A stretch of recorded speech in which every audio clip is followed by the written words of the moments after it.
Welcome to LearnLogicPro.com, and today we're going to look at taking any loop, cutting it correctly, and turning it into an Apple loop. So here we have a drum loop. I'm going to listen to the entire thing.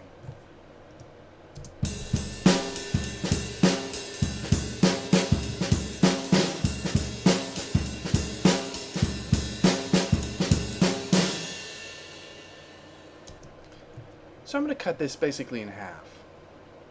So we're going to listen to it again and make sure we got a good count off.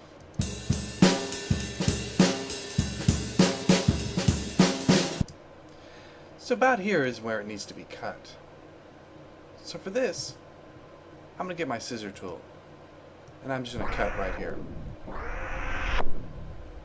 If it snaps to the grid and you need to go in between that grid, hold down the control key, which I'm doing on mine, and the control key, while you're holding the scissor cut, allows you to scrub even more closer. And when you're ready, just cut. At this point, we can get rid of this back part, and we just have the single loop.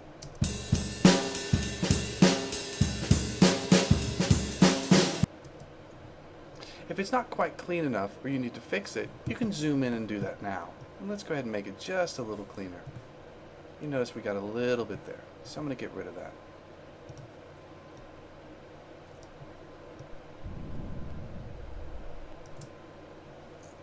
There we go.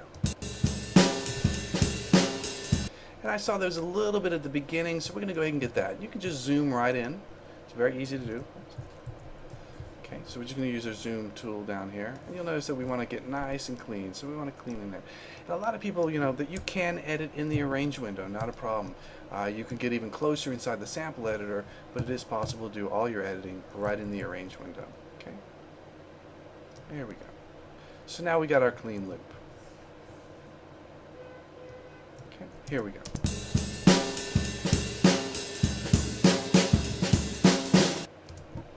So I want to turn this into an Apple loop now that I've actually cleanly cut it to the appropriate length. And how I do that is select the region, click on audio, and go down to Apple Loop Utility.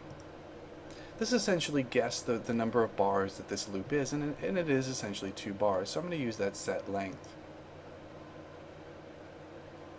It then opens up the Apple Loop Utility, and here we are in the Apple Loop Utility.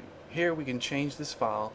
We want to tag it correctly, and it is a looping file. It is something that we want to have loop over and over again. There is no key, so we don't have to set that or scale. Time signature is defaulted to 4/4, and that is correct. We want to go ahead and search tag these. We're going to put this one, I'm going to put this one as urban or blues or rock. It really doesn't matter. This one's more of a, this is a standard beat, so we'll do rock and blues. And it is drums, and it is a drum kit. Now, doing the search tag and the descriptors allows you to find these much easier if you are adding them later in your loop browser. So this is a single ensemble part. Sounds acoustic to me. It is it's a little process, but not too bad. Clean. It's nice and grooving and melodic. So you've changed all of these parameters, and once you had, you go ahead and press save, and it saves it into an Apple loop. Now we're going to close this and go back to Logic, and you'll notice that this thing is now changed. Inside these parameters. It basically fixed the parameters, and let's have a listen.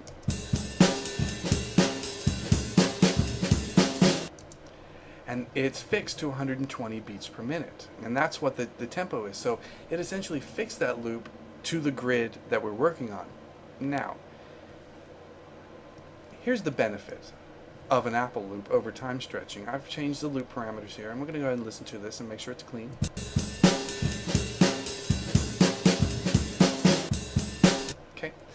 Now if I change this tempo now to say 115,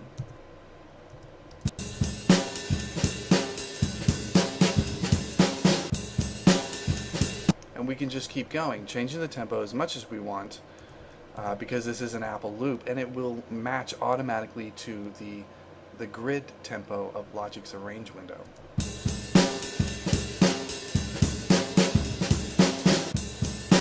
And you can just keep going. Now, you definitely want to get a nice clean cut to begin with, and that's the most important part. So practicing the cut is definitely important. Let's go ahead and just have some fun. Let's see what it sounds like at 160 beats per minute.